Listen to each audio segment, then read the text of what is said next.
Hey yo, welcome to the first episode of Amplify TV. First, I would like to say The Process Volume 1 is out now on all streaming platforms. The process is about just nothing went the way I expected it this year. So I had to wing it, everything at the end of the year. I just made sure that I was able to flush everything out the way I could. But it's a process and I'm learning to deal with everything. And it's not gonna turn out every single way. It's not gonna turn out the way you want it to. So with that being said, I got somebody to the left of me that I'm going to introduce to you. And before I even get into that, I'm going to just ask this person, what is something that you feel like you need to do next year that you didn't get a chance to do this year? Off top, release music. Release music? Yeah, music videos, more content. I'm finally like in a, not to really go into it too deep right now because I know we're going to get into it. Right. But I just feel like it's a thing where you have to get yourself together, you feel me, mentally, right, physically, spiritually, before you can like really put out a product. You feel me? Like if you really care about this thing we call music and how we interpret music through our voice, you know what I'm saying? So right, I'm in a place where that's finally finding equilibrium. So just expect a lot more of actual content. Yeah, 2025. So audio content or visual content or both? Both. Massive amount of both. Yeah. Okay. All right, so as you've seen already, he does music. You also are a journalist in my eyes, and that's something I feel like is a side of you that has been flourishing in the past 2 years with you writing for Extra Chill. So with that being said, I'm gonna skip through. I have a whole list as you see right now, but we're just gonna go through, through the motions with it. But in terms of your journalism, what is your aspirations with that side of your pen? Obviously, your pen is multifaceted. You're a writer in terms of lyrics, but now you're a writer in terms of journalism. Where's your aspiration with the journalism side of Indigo, by the way? Yes. But basically, man, provide us a way to articulate our stuff through us. Kind of like, the FUBU thing, man, for us, by us. So I think oftentimes when hip-hop, underground music, independent music is covered, and like the mass mainstream, is kind of put under a certain umbrella or like a certain shell. It's like talked about in a certain way. You know what I mean? But I think when we communicate about it, like we can really go in depth and kind of break certain things down in layman's terms for people as to why certain bars or certain lyrics or certain styles are so unique and detrimental. You know what I mean? So like us being able to articulate that for each other and then articulate that for the people who are aspiring hip-hop fans or aspiring hip-hop artists, you really get to see it on paper, so right, just to be able to like just continue to articulate our voice, you know what I'm saying, like beyond the music. Love that. Amplify the voices, you dig? 100%. Fuck with that. So in terms of that side, we're gonna stay with the journalism. Who are some people that you feel like inspired you? So matter of fact, I'm gonna do two things. What are some publications? What is your earliest memory of a journalistic publication that you were interested in? Like it could be a XXL, a Source. I know you probably grew up in the blog era. It could be a Pitchfork. It could be a Two Dope Boys. What is your first journalistic publication that you felt like, oh, yo, I love this. I love what they're displaying. I love the artists that they're giving to me. What is something that you remember of that? To be honest, man, the first one was like the Source and XXL. Blog era was like early This Is 50, back when it was like, it was nonsense at first. Niggas don't really know about This Is 50. Yeah, what's that nigga name with the Jack the Ripper with the eye? Jack Thriller, Oh, Thriller, Thriller, some shit like that, Like it started off with like kind of like a world star hip hop thing, like a bunch of just nonsense, but then they ultimately kind of wrapped it focused in. on, they got some bloggers on there now, and like, so that was like my first introduction to it, like the controversy of it.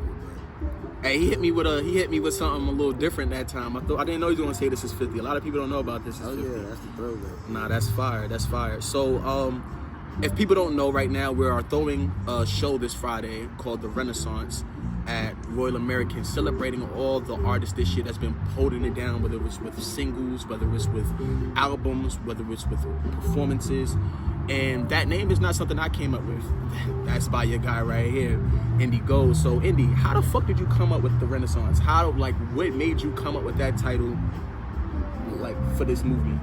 Man, it was just motivated by y'all, man. Like, motivated by, like, you know, I moved to Charleston 2018. I was seeing people like Slim Soul, Marty Says, who else was out here? Ja Jr., Anthony, Tyree, like watching these guys like kind of bear the torch for like the underground scene of hip hop in like the downtown beach side, you know what I'm saying? So with watching that transform for years, and then Unheard, Adesso, ENT, you know, like so many different factions of like a younger group of guys are coming up with that same type of, that same, cut from that same cloth that I saw from Slim and them guys when I first moved up here. Like what I admired from them, I see in y'all, and it's like the new Renaissance, like it brings a new breath, a new light to like hip hop. Like hip hop is at a very, very kosher place in Charleston music right now,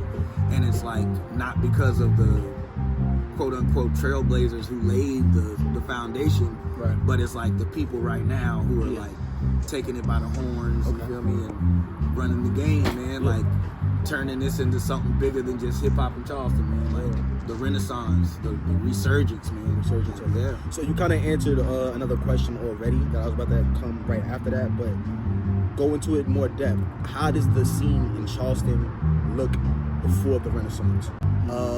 That's not a name that I would kind of, me personally, I would correlate with the Renaissance. So name those people that were holding it down before the Renaissance, how the scene was looking before the Renaissance, and then after that kind of go into the people that are holding it down for the Renaissance. So from your vision. Yeah, man. So when I was in 2018, I moved here. So like, all right, so I started in like the North Charleston, Somerville, Goose Creek area. So you're seeing people like Juice Gang, Skrilla Keys, like the Nemo Blues, the Port Babies, featured on the show this Friday. Like these guys were holding it down in their retrospective sections in the North Charleston underground, like grassroots North Charleston hip hop. And then you have the more like the mixed crowd. You got like it's not conducive to just one genre of like, you know, it's grassroots hip hop, but at the same time it's like the gentrified crowds of downtown Charleston, you feel me? And so you have people on that end, like your Slim Souls, you've got the Little Strangers, you've got, you know, I didn't really know Mike Live at the time, but he was in the mix of it, you know what I'm saying? Like Ja, Tyree, like I was saying, like all of these guys were making waves, and they came, a lot of them went to school together from my understanding. Facts, College of Charleston. Yeah, so like they were creating small communities of hip hop in the underground house scene, like house shows and stuff like that. So then they graduated, elevated their sound, took what they had running with it, feel me, performed at Cultura, like I want to say 2019, you know what I mean? So ever since then, they just kind of started they opened up the avenue for hip hop to really be there. You feel me? Like real hip hop to be where it normally isn't, which is down here on the peninsula. You know what I mean? So now kind of shift into that. Those are the people that was holding it down before COVID, the Corona era, before, you know what I mean, the Renaissance. Now kind of talk about or speak of the people that are holding it down for the Renaissance, the new faces that are coming now in the new energy. Yeah, so, besides Unheard. Oh yeah, so like it's a handful, man. You got King Cutler, you know, Mellow Soul. You know what? I'm gonna interject. Yeah. Shout out to Mellow Soul as well. So we're naming people. We're already talking about the Renaissance. We have a list of people that's already coming out for the Renaissance show. So what I'm gonna do right now, I'm gonna go through the list of people that we have right now performing for our show. And when I name these people, it's just gonna be a rapid fire. Just name 3 words that come to mind about this artist when I say their name. Just 3 words that defines their artistry, that defines their performances, whatever that comes to mind when I say this artist's name. First one, JT Raw. JT Raw, energy, bravado,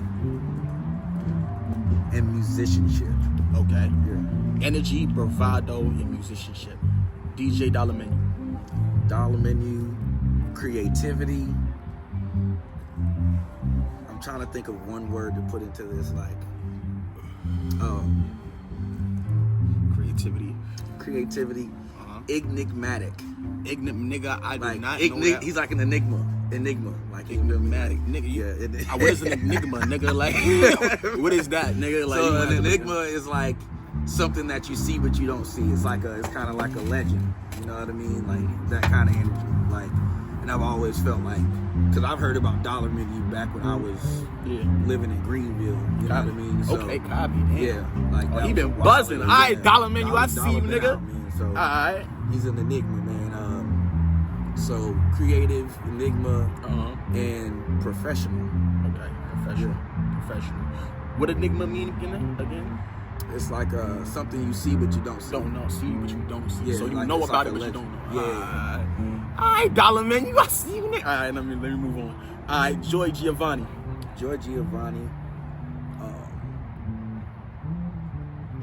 I'm gonna say dominant. Talk that shit. Direct and pure. Like, her energy is pure with her music. Like, she comes with it every single time. Copy. Every single time. So that was dominant, direct, and pure. Port Baby. What you think of Baby. when I say Port Baby? I'm gonna say history, education, and I'm gonna say awareness. Damn, all right. So I better learn something when he hit the stage. Oh yeah. History, education, and awareness. Yeah. All right. One of those. King Cutler. I'm gonna say youthful. Yeah. I'm gonna say wise, like wisdom ahead of his time type of situation. And I'm gonna say leader. I like how Cutler carries Holy City Records, man. I like the energy he got, like the people I meet that are around Cut. I really like how they move. Now, Cut is one of those names that I definitely suggested, so I could definitely back you up on those three characteristics that you named, as well as of JT Raw and Dollar Menu as well. But Nemo Blues, another person that you put me on. What are the three things that come to mind when I say Nemo Blues? I'm gonna say authentic, big business, right? Yeah. And smooth. Okay. Yeah. That is business. I get that type of energy. And the last two. So I know this is gonna be a little bit difficult, but give me the three things that come to mind when I say these two names as a pair. Obviously, they're their own individual artists, but they dropped a collective album together as a pair called Live in the Woods, which is a fucking classic, probably album of the year in my opinion. But what are the three things that come to your mind when I say Blue Flame James and Heartbreak Hutch? I'll say cohesive. Like, their bond is like, you feel me? Like point guard, shooting guard, point guard, center. You feel me? Like, it's a divine thing. Like, they got a good chemistry. Chemistry. There we go. Don't steal my word, nigga. You guys choose your own word. Facts. I'll also say nostalgic. Their style gives me every time I hear 'em, man, I think I've told Blue this a few times, man, like, they just bring me back to like the Wiz Khalifa, Currency, Chevy Wood mixtape days, man, when I hear their music. So like, I like that. Big nostalgia with them. And I'll also say true, like they're true to their style. You know what I mean? Like, they're both like, they sound similar in the sense of, like, you put them on the same beat, they can easily and equally be fluid into that one beat. You know what I'm saying? With different styles. Yeah. So, facts. Yeah. That's why I love that album so much. Yeah, I definitely it just rides. It rides all the way through. Word. So when we was putting this card together, you mentioned something, about this being a card in the show that represents all five boroughs, or all boroughs, I'm from New York, so I say five boroughs, but all boroughs of Charleston. Can you just give a brief description and summary of what those boroughs are and how significant that is? Yeah, so like I've noticed in my living in Charleston that like it's very, everything is very like neighborhoodish. You feel me? Like people are very proud of where they're from in their sections of Charleston, As they should be. You feel me? As you should be, 1000%. But I've also seen it like, you know, kind of create a divide. You know what I mean? In a certain sense of like, people from North Charleston don't know what's going on with certain people in downtown Charleston. These are two separate hip hop scenes, though they're very fluid where they are. Like they're very like present. They're trending right now in their respective cities. Right. It creates a divide in Charleston as a whole. So when people look at Charleston, you feel me? Like you may see a Charleston rapper, but that rapper might be like, I'm from Monk's Corner, or like, you know, like small things like that. So I've just watched that divisiveness happen. So with shows like this, it's like we've got representation of like North Charleston, Somerville, Monk's Corner, Red Top. You've got downtown. You got East Side, West Ashley. You feel me? Like there's just so many different sections of Charleston in general, like authentic Charleston that's being represented in this by these specific people. You know what I'm saying? And a little dab of Columbia. You feel me? Shout out to the homies. But like it's super dope to get that at a place like Royal American, where like you get hip hop often, and they've been showing mad love to the local scene of hip hop. But it's very seldom that they get that hip hop from over a bridge. Like it's like the people who've been doing it down here since 2010, 2013, back when Charleston actually had like a formulating scene of relationships with people in hip hop, which goes back, but we ain't gotta. But yeah, all of that in a nutshell. Okay. Yeah. So I had another question after that. I was gonna be like, some lame shit. It's gonna be like, oh, what does the Renaissance mean to you? What does this community of Charleston mean to you? Obviously, we're talking in depth about it. It means a lot to you. So I want to move on to a different subject. I'm originally from New York, as you know, but I've been in South Carolina since I was 13. I spent majority of my life down here in South Carolina. So that's between King Street and Florence, moving over here to Somerville. I graduated from Somerville High School. So I have my pride and my love stays in the South. It is in the South. But as I've heard continuously, since I started rapping, it's you have to move. You have to move. Whether it's North Carolina, whether it's going to Charlotte, whether it's going to Atlanta. So I would like to ask you, as somebody that's also prideful in your community and you see the potential of the Renaissance and what we have right now, what are your perspective on that sentiment of you have to move from out of here to go blow up? So I'm gonna start. It's a two-part question, so I'm gonna start with that one first. I don't necessarily think it's you have to move to blow up. I think you gotta move to figure out, or not even move, just experience other places. You feel me? Like just don't confine yourself to the same cycles that go on in Charleston. You feel me? Like there's notoriety. You may build your local base a certain way, but you get battle tested when you gotta go somewhere where nobody has to show you love. They don't know you. You know what I'm saying? So like, if what you're doing is that for real, it's gonna show there. And if not, you gotta come back home and work on it. You feel me? You gotta come back home and work that cycle a little bit more. But I don't think you necessarily have to move to do that. I think like once you achieve every goal that you want to achieve with music here, like once you do that, at that point you can either evolve into another thing and represent music here in a different way, or you can spread your wings that you already battle tested because you've already been back and forth and mastering home and mastering the road, so I don't think you have to. I don't that question. How, in your point of view, how and when and what does it look like when this scene blows up? What does it need to take? What are the actions and the steps that we need to take for this Renaissance to get the light it deserves and the recognition it deserves? And what does that look like? I'll say it's hard to, and it's like a dream, man, but just everything on one accord, man. Like, you got people like Big Queena, you got Long Money Phil, you got Laylo G, you got a lot of these guys who are like punching holes through the industry. Like they're punching holes through it with these viral moments, you know what I'm saying? And like And not only that, like it's quality moments. Like Yeah. Queena did the thing with Boosie's daughter Ivy. I forget the name of the show. Biggest. But she went up and she did her thing. Her move went viral. She got up there, did her dance that everybody knows her here for. She represented Charleston to the T. You know what I'm saying? Yeah, I can do that shit. So it's like being able to branch that with the quality music that is coming from the community from everywhere. Like there's got to be some kind of like pipeline. I think everybody wants to be the big dog, and I think that's why like people like Queena and Phil and them, they go do their own thing. They're independent. You feel me? Like because they probably tried that before to link up with this person, that person. Like let's build something and it don't work out like that. Because sometimes people aren't on the same accord. Yeah.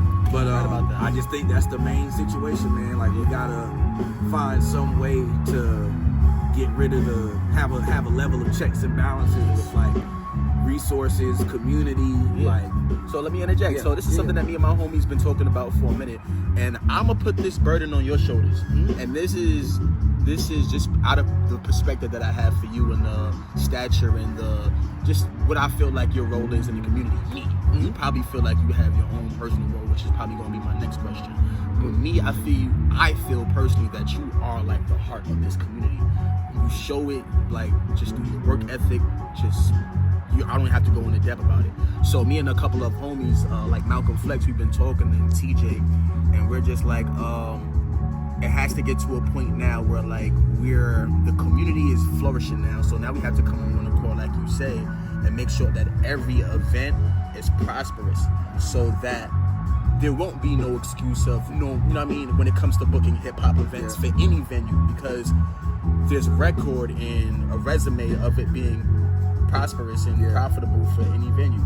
So, nigga, when you gonna form the fucking union? Long story short, you have connections with a lot of people from the north, from downtown Charleston, from lyrical niggas to trap niggas. Hip hop is getting to a point where it's so popping that there's 3-4 different hip hop events on the same day. But each hip hop event could be more prosperous, more profitable, more successful if we were on one more of a chord, whatever, on more of one of a chord, whatever, however you say it. And we not booking the same event, each event on the same day. And we're spreading it out, and hey yo, you got something on the 13th, cool, I'm gonna book mine on the 14th. We all go out to your event on the 13th, that way we make sure your shit is popping, and we all go to the event on the 14th to make sure that shit is popping. Like, it can, in the way that we're starting off on the ground level, it kind of has to be that. Like, we have to support each other as artists. So, long story short, again, my fault, that was a long story, even longer, but when are you gonna form the union, my nigga? I mean, a few things, man. Like, just form the group chat, my nigga. Just put the group chat in the Instagram. You see, like, in the sense of like formulating something, like, or just trying to, you feel me? I talk to a lot of people like in person when I come across them. You feel me? So sometimes, like, my intention for something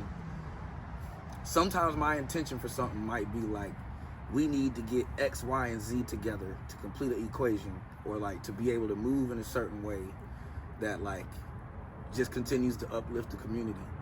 But that might be my intention, and then I might meet X and they don't like Y, and they can't get past Y, and that beef is years and this and that and the third, you feel me? So it's things like that are beyond my control. And then like diplomacy, they call it red tape, you know what I'm saying? So I'm still learning a lot of these different, you feel me, things that have been creating barriers from anyone starting a unified front of like underground, independent, whether it's rap, R&B, black entertainers. Like, black music in Charleston does not have a hub. It's not like a unified thing. There is no touring companies. There is no booking agent that's like all encompassing with, like, maybe there is, you feel me? But it's just like that type of stuff is on such a hush just because of all of the, you know, some of the red tape that be going on between, you know, people. So it's like it just creates a divisive thing. So that doesn't stop me from trying. You feel me? I just know now what lane I need to play in order to do so, which is like, you know, creating opportunities, trying to create opportunities for people, you feel me? Popping up, showing up, dropping gems, you feel me? Like learning, and you feel me? We're lifelong learners with this shit. So just keeping that door open and letting people know what's going on. Like we can make it happen, you know. It's just it's deeper than rap sometimes. It's deeper than rap sometimes, and I'm finally starting to see that. You know? Yeah. I love that you said that. So fuck it, we might have to even detour into something more a little bit deeper. So when you say it's deeper than rap,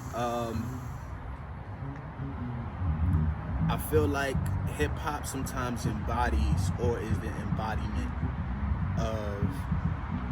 of people that's very disconnected, disenfranchised, just overthrown with trauma. And sometimes we might express that in different ways, and sometimes may inflict that upon each other. How do you feel like using this art form helps mend that? Or just what is your outlooks on that? How do you feel like using this art form, or this art form that most of us use, could communicate that trauma, or either plain way that other people that's not from our community, they could understand what the fuck that trauma is, or what the fuck we've been through as well. So speak towards that. So it's just like what you just said about the beefs in our own community as well. It's like we got shit like Kendrick, where he was able to unify like a bunch of gangs on stage when they had like 40 years of beef and shit like that. So what are your perspectives on that? I think like hip hop is the new like psychology in a way, man. Like you really get to know a person's brain when that pen hits the paper. Like we all write songs and you know, we're creative in our own respects, but I think like when it comes to lyricism, like people who really indulge in that pen, like it's deeper than you trying to make a song. You feel me? So I think like if we're able to continue to like push that aspect of it, like of course the money and the, you feel me, the hype stuff sounds super dope. Like it's fire. You feel me? It's the money maker right now. Like I can't fault anybody for wanting to be a part of that. You feel me? Like, but it's like at the same time, like I graduated to become a teacher. You know what I'm saying? Like I taught preschool. You feel me? So education's always been my shit. Fire. So, I didn't know that. You graduated to become a teacher? Yeah, I taught preschool for like 3 years. Preschool? Yeah, like preschool, kindergarten. Like I was like a transition teacher. Yeah. So like, damn, it was like that's always been like my passion, education. You know what I'm saying? So like going from that and then like having like the upbringing I had, it's like music has always been my therapy from a youth to me being in college to having like a little bit of a taste of the corporate. You feel me? Like music has always been some form of therapy for me. You feel me? So like just kind of pushing that aspect of writing and that aspect of, you feel me, like this is a therapeutic thing. You feel me? It's deeper than a song. Like you gotta read between the lines, between a lot of shit. You know what I'm saying? I was just watching a Nipsey interview. He's like, yo, this music shit, anybody that does it, it's a very spiritual thing. Like, just think about it. You go into a place and you talk to yourself. Like, you don't talk to yourself, whatever you feel about that. Either way, you're hearing something and you're getting something from a place that nobody else hears, that only you can hear. And then you're manifesting that and putting down on paper or just recording that. So I definitely agree. So just be aware, artists out there. So we're gonna move on to that. We're gonna still continue on to something more personal. So I got a personal question. I have a track with you called Everything Is Personal. I'm gonna have a Kodak moment with you. A Kodak moment with you. Saw that Kodak video with him and Future.